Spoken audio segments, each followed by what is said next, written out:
Hello everyone and welcome to Pyanodons Mods. This is Otaku Showboat, and in this tutorial I'll be going over the green science chain. As usual, don't forget to comment, like, subscribe, and hit the notification bell to help make this tutorial series visible higher up in search results. You can follow me on Twitch at twitch.tv/otakushowboat, follow me on Twitter at otakushowboat, and visit my website at otakushowboat.com. You can also help support my continued existence and help to accelerate the production of this tutorial series by becoming a patron on Patreon at patreon.com/otakushowboat. You can also help support Pyanodons Mods development at patreon.com/pyanodon. As a disclaimer, Pyanodons mods are in a constant state of flux, so any numbers I present may change.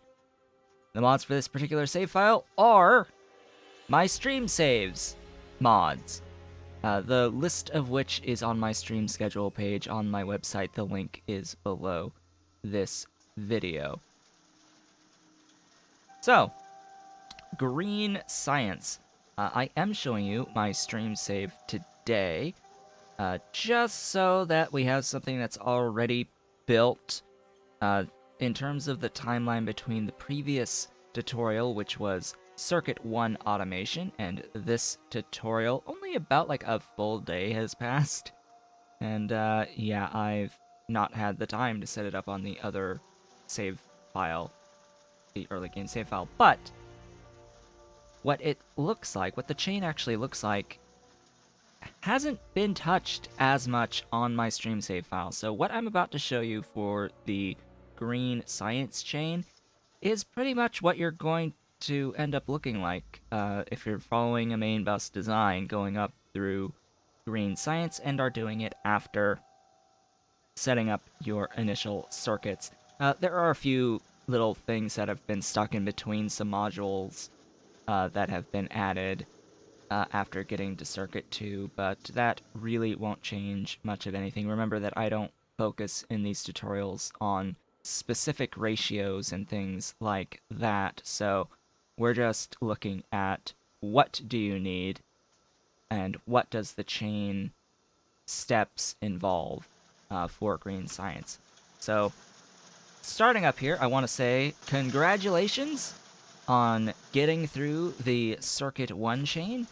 That is the most complex chain that you have now accomplished up to this point. Now it's time to move on to bigger and better things in the form of green science. And also, if you thought that this initial chain on circuits was overwhelming, green science is very similar, and things will get a lot more complex going forward. The complexity will be in just the number of chains leading into a single product going forward. So there are going to be several reasonably sized chains that we will need to set up after getting green science to get into circuit 2s and blue science, chemical science back. But that is all going to be for another time. Today is going to be green science. Now, before we begin, I must note, in order to get green science, you will need to mine chromium. And on my specific save file here for my stream save, I had a chromium patch that was in the way of my main bus, so I turned my main bus so that I could tap and mine this specific ore patch, and I did just that. I mined it until I got to the point in the game where I began to transition into more sustainable, permanently sustainable mining operations, which, yeah, that's what these are. This is ground boring. I understand the irony of ground boring chromium on a chromium patch. You can place ground borers quite literally anywhere, and I happened to place them where I was mining chromium because that's where I had a chromium processing setup already made. Now, at Red Science, you are likely not going to do heavy processing of chromium just because, as I said in that tutorial video, the red science processing is going to involve having to have limestone and CO2, which you don't happen to have an easy source of sufficient amounts of CO2 to process the chromite sand that you get after G1. So at Red Science, you can do grade 1 processing of the ore into chromite sand into chromium plates. But you need sand castings, you need CO2, you need limestone for that. It's the CO2 that'll be a bother until after you get green science, so perhaps you should wait until you have green science and set up something a bit more efficient after green science that is more sustainable, because CO2 becomes free after green science when you get access to the logs to organic matter recipe, which you can do organic matter into CO2. Until then, hot air processing in advanced furnaces is what you'll be doing to get the very small amounts of chromium that you need. Now, just recently, an alternative method to get chromium without having an initial chromium patch has been reintroduced into the game, which is a route via sand. You can do soil to sand, and then sand to rich dust, and then rich dust into the chromite sand, which you can then cast, but again, you need CO2 and limestone and sand castings in order to actually make the chromium plates in that way, but you don't need money, because all you need the chromium for is this guy, heavy oil refineries, and that'll be what we look at up here in a little bit. Now, my layout is not exactly the greatest of layouts for green science, but let's just say that green science begins approximately right here with this Relisha plantation line.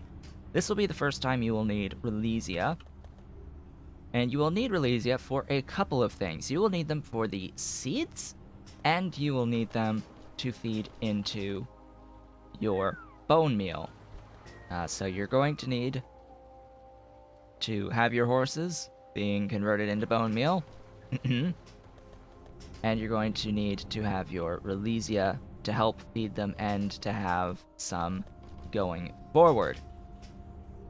Now, Relisha will need soil, which is basically just add water, and hydrogen, which you can just split water in electrolyzers. So these are pretty simple. Really, it's just you have to mine and bring in salt is the biggest thing here. Next up, rubber. We'll get back to this shortly. Rubber is next. Rubber will be used for more things beyond just the green science, for several items in logistics stuff, like better recipes for belts and better recipes eventually for inserters once you get access to lubricant. Rubber at the start of the game is going to require carbon black. There are 2 recipes for carbon black. There is the recipe, and bear in mind this is a Mark II machine right now, you will only have the Mark I, which is about half the speed. So you will have the ability to use crude oil or tar. Starting zones should ideally have a small oil derrick location for you. A couple of them. So you can use that for crude oil, or you can try to find a tar patch because you have chromium now. Tar extractors do require chromium and lead. So you could choose to extract tar. I prefer extracting tar because later on, even right now, at Red Science, you can get infinite amounts of tar, depending on how many mushroom farms you feel like building. So that, of course, is an option. This will require vacuum, so you will need to have some pressure pumps making vacuum for you. And then ignoring all of this, we go up to here on this multi-purpose cracker. You will need polybutadiene. So carbon black plus polybutadiene will be your initial rubber recipe. Carbon black and polybutadiene. It will be a 1-to-1 ratio of the buildings making carbon black to buildings making rubber at this point in the game. And a single polybutadiene cracker can feed 4 Mark 1 machines. A single Mark 1 cracker can feed 4 Mark 1 oil refineries making rubber on the basic recipe. There are more advanced recipes. As you see here, I'm doing organic solvent. And then all the way up here, much later in the game, right here, there is a different recipe with a different ratio of carbon black to rubber that involves the polybutadiene and styrene, as well as salt, going in and making rubber. The styrene is a little bit more complicated. It's made basically with ethylene and benzene. Yeah, ethylene and benzene and some iron oxide to give you styrene. It's pretty easy to set up something like this once you have the resources for all of the buildings. So that will be a job for later. Now, right here, we can see I've done something that we haven't really seen yet with water. At least we haven't seen it not that often. This requires 250 water per second in. Well, it is 500. This is Mark 1, excuse me. 500 water in to get the full 50 out, but remember, each singular machine at Mark 1 on the basic recipe is going to require a quarter of that. Right, can't mix fluids, so I can't actually see. It's 50 every 4 seconds. And this is 100 every 2.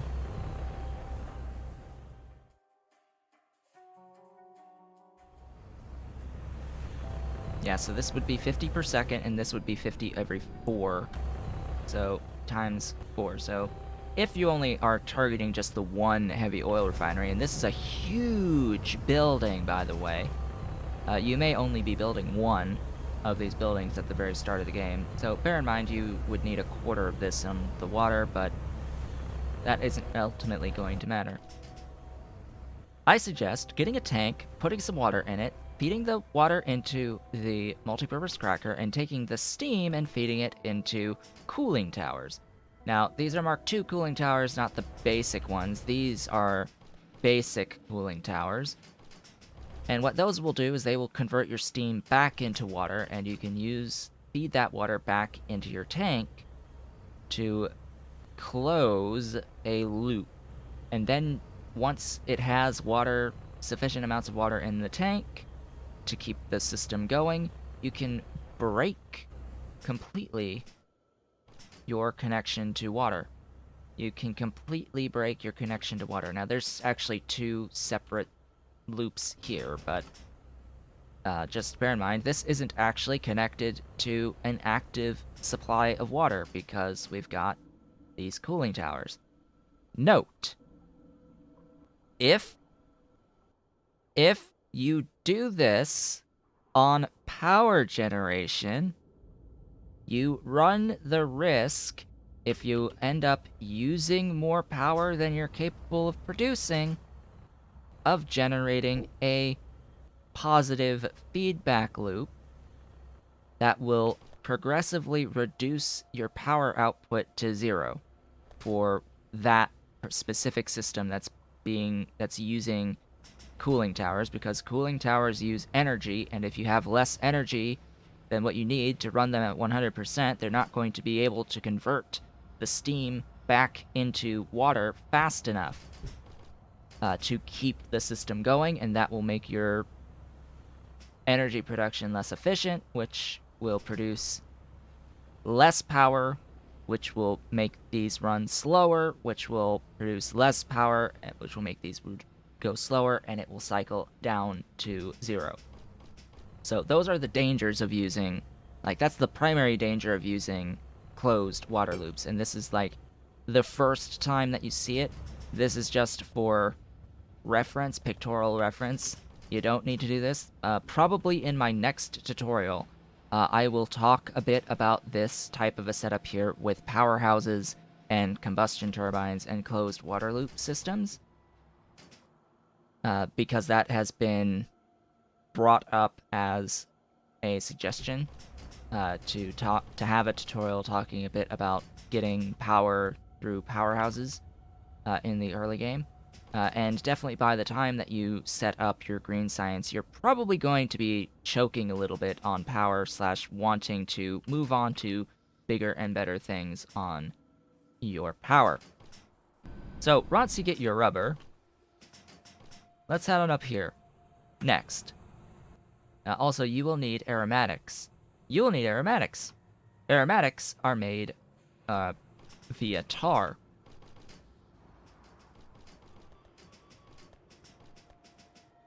You'll need aromatics to feed into your polybutadiene right down here. So, the polybutadiene, aromatics, titanium, and water. So, we talked about the water loop. We need to actually finish talking about the titanium, which, as I was saying in previous tutorials, this is why I was covering titanium early. This will really be your first major demand on titanium. It's used for relatively few things, but this is one of them, and you're not going to be able to get around the titanium requirement on rubber, really. You're just not going to be able to get around needing titanium for it, and it is pretty low output as well. As for the aromatics, it is made out of creosote, which is made out of tar at this point in the game. There are other methods of getting aromatics. You will be able to make aromatics directly out of mushrooms and flowers, or algae and Relisha, as they're called in the game. But that becomes more viable later on, when you have access to the resources to build out that type of a setup. So, for now, at the early game, as you are first setting up your green science, you will get your aromatics out of creosote, out of tar. And you are fully capable of setting up as much tar as you could need to feed that system through the power of mushrooms and destructive distillation columns. Now, this destructive distillation column is being used to make, specifically, the rich clay. You will need rich clay going forward as well. This recipe converts tar into rich clay, a not insignificant amount, but still relatively low. You will not need anywhere near 4 clay per second for this. It will give you some flue gas that you currently won't really be thinking of doing anything with, and a little bit of CO2. So maybe if you wanted, you could try to force your way into CO2 by doing this to process some chromium, but I really wouldn't suggest it, and you get a little bit of aromatics as well out of it. But again, you're going to be making a lot more of the rich clay, and you're going to need that going forward. Skipping all of this, going to our boron trioxide. You are also going to need boron trioxide. If you want to know how to get boric acid and boron trioxide, refer to the boron tutorial. That is the exact reason why I did the boron tutorial in the first place, is to have something to refer to in this video and others going forward that will need boric acid and boron trioxide, so refer to the boron processing tutorial. Chances are you already have boron if you have been following along, and if you have decided to set up any advanced processing, more advanced ore processing, chances are you have boron to cast your plates by this point, or at least have thought about it. So boron trioxide, coke plus boric acid, diborane from boron, raw borax, I should say. Diborane from raw borax and water. But yeah, generally speaking, I'm doing this wrong. I should be making the boric acid locally from diborane because boric acid is far more voluminous than the diborane. Diborane is more dense than boric acid by a factor of 5.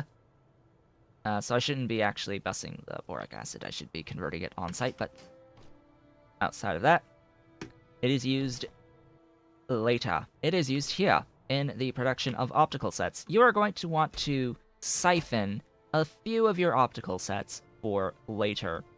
We'll get back to that much later on when thinking about setting up molybdenum. Because you are going to need optical sets to build laser turrets. So you are going to want, if you are planning on ever building laser turrets, to have a bit of extra production on your optical sets, bearing in mind we are using Mark II machines here, not Mark I. This, of course, needs glass plus boron trioxide. It is very simple. Glass plus boron trioxide. Going into the laboratory instruments. This is what you need the rubber for. You need equipment chassis for this, and equipment chassis is tin and duralumin. So, tin plus duralumin. Now, refer to the aluminium processing for duralumin as well as copper, because this stuff is made out of copper plus aluminium plates at this point in the game.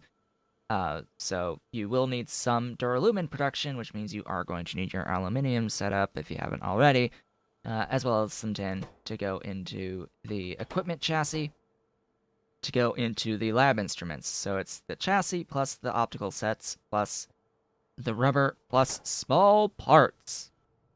I haven't covered small parts yet, in particular. I've sort of glossed over a setup that I've done in the early game tutorial. It would be in the, I guess, the red science automation tutorial. So setting up red science, at the beginning of that tutorial, I talk about how I have transitioned the base from the initial handcrafting of red science into the state of that map going into the initial red science automation, and setting up this type of a setup was part of that. This is how I suggest setting up your small parts. You'll end up with 2 buildings. You can easily do this even with the really big automated factories. It just uses more space rather than just regular assembling machines. To give yourself potentially more speed, although good luck feeding all the plates in for it. It's just iron and copper to make small parts, but it's several steps of processing the iron, and then one step at the very end directly needing the copper. So that is the small parts. You should have those from, like, beginning of the game setups. So those will feed all the way up going forward. Our next setup, ground samples. This is what we'll use rich clay. Rich clay will come in and be exclusively used for our ground samples, as well as putting down a single machine for producing soil for the ground samples. And those will head on up. Relisha.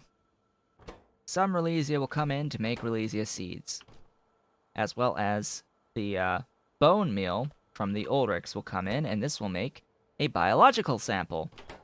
So now we've got ground samples, biological samples, and we've got our little instruments, our lab instruments, continuing to go forward. Our ground samples and our biological samples will be used to make alien sample 1. And then between the alien sample 1 and our beautiful lab instruments, we now have everything that we need for our initial logistic science packs. And this has gotten me by.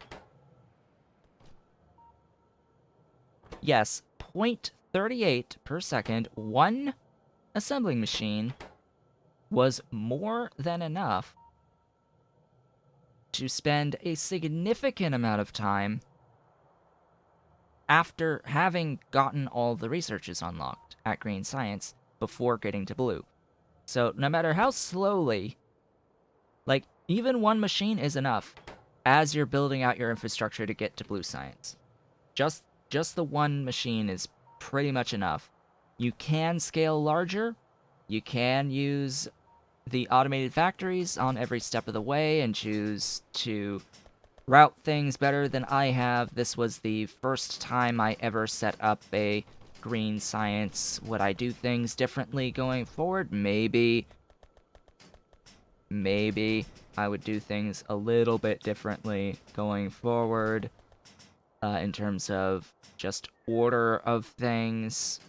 But other than that, that's your Green Science, folks. That is your Green Science. It is actually not too bad, considering we've got basically water in here through soil and through hydrogen, and we've got salt in, which at some point later on you'll consider that to be just straight up from tar or straight up from water. We've got... I've done crude oil here. You can do tar here. For your rubber, you've got rubber. You're going to want to bust some rubber and produce as much of it as you possibly can so that you can make rubber belts, as I am doing up here. I am using the rubber to specifically make rubber belts to feed into better engine units, better inserters, and better standard belts, transport belts. So you're going to want it for logistical stuff going forward. You will have way more than enough on the rich clay from tar. You will have way more than enough for that. You should follow the boron tutorial to get up to boron trioxide for your optical sets. Which is just adding glass, and again, refer to the glass processing tutorial. You already have glass for red science anyway, so send more in to feed into your green science. It will actually use a lot of glass. By the way, just bear in mind that when you do set up your green science, you're probably going to be bottlenecked in your science from glass early on. So scale accordingly if you want to keep up the pace, but otherwise, just let it be a slow burn going forward. You'll make your equipment chassis out of duralumin and tin. That's pretty simple inputs there. Really, the hardest part, I think, is just the optical. Or is this guy, actually, is the lab instruments from the optical sets and the chassis and the rubber and the small parts. So we've got iron, copper, titanium with crude oil or tar and aromatics to make the rubber. And then we've got the optical sets, which is a lot of glass, and boron trioxide, and the equipment chassis, which is tin and duralumin. So a lot of raw resources go into the lab instruments. As you see here, it says 8.7 iron, 2.5 copper, 3 optical sets, plus everything used to make them, and 10 rubber, 4 duralumin, and 10 titanium plates, or not titanium, tin plates, I should say. The ground sample is pretty easy with the rich clay and soil, as is the biological sample out of the Relisha seeds in the bone meal. That's everything from the very beginning, now coming together again at the very end to make your Relisha seeds, and bring in your bone meal to make your sample. And then we've got 2 samples coming in to make alien sample 1, and then we have our instrument plus our sample to get our slide. Our slide of green science. That's what this is. This is a scientific, like, slide to look at under a microscope, basically. At least that's what it looks like to me. At least that's what it looks like to me on that icon. So, with that, we now have green science. Congratulations on setting up your green science. Things are going to be a lot more complicated from here. If you have been overwhelmed getting to this point, the purpose of these tutorials is to make it a little bit less overwhelming. If you are still overwhelmed at this point, you may want to consider taking a step back from Pyanodons mods. It's designed to be this way. It is meant to be this way. It is meant to be taken one step at a time. You are supposed to take the time to think and figure things out. Take notes. Write down what the chains are. Figure out what the chains are, and then break it into pieces. Break down those chains into pieces. So, generally speaking, what happens is people will get here. People will feel the accomplishment of getting green science, and then they will look at circuit 2s from here. And they will begin to go down the rabbit hole of the individual components required for circuit 2s, and they will get so overwhelmed that they immediately quit the game. Quit playing Pyanodons mods. Start over at best, never touch it again at worst. And that's not good. That's not good. It's not insurmountable. You are just look at it, be like, okay, write it down, say, I need to do this so that I can do this, so that I can do this, so that I can do this, and know that everything builds on itself from here. As you set things up, there is a logical progression that is there that you need to figure out, that I will help you to figure out going forward in our following tutorials leading eventually into the Circuit 2 tutorial. Now, the Circuit 2 tutorial itself will be primarily referencing the previous tutorials, but what it will cover is the final steps of the Circuit 2 chain. The final steps going into Circuit 2s. So, resistor 2s, and inductor 2s, and capacitor 2s, and microchips, and diodes, and yeah, all of those final products is what we'll talk about. Maybe even as far back as the wafers, but even then I may make a separate video about wafers, silicon wafers. It's just a really big chain. So I think maybe we'll go here up on that specific video, but everything that feeds it will be as separate videos. Pretty sure that's how I'm going to cover that. I'm going to do what, like, as best I can. I think that optical fiber is going to get its own video in particular, as will molybdenum and nickel and zinc and like lots and lots and lots of other stuff. Rayon is going to be here. Sodium carbonate will probably be here for various things. with sodium sulfate and all of that. I'll explain the various ways to get sodium sulfate and so on. Yeah, it's going to be a lot. The next tutorial I will do about energy. The next tutorial is going to be power generation. Specifically, power generation as reasonable for your point at green science. So things like the turbine ones, dealing with the powerhouses and turbines. So dealing with powerhouses and turbines to generate as much energy as you could ever desire from water. That will be what we talk about, just the basic setup for getting yourself a lot more power relatively early on in the game compared to the amount of fuel that you throw at the system.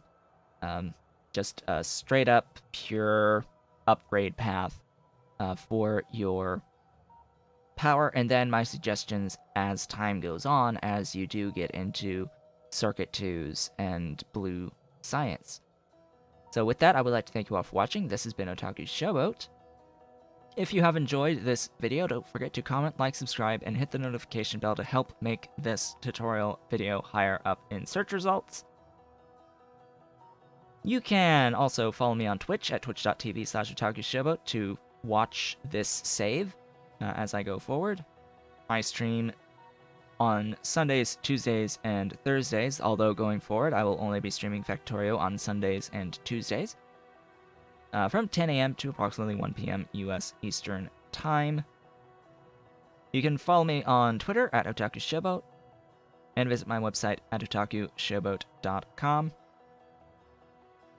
You can also help to support my continued existence, as well as help to accelerate the production of this tutorial series by becoming a patron on Patreon at patreon.com/otakushowboat. You can also help to support Pyanodons mods development at patreon.com/Pyanodon. And I hope to see you all in our next tutorial.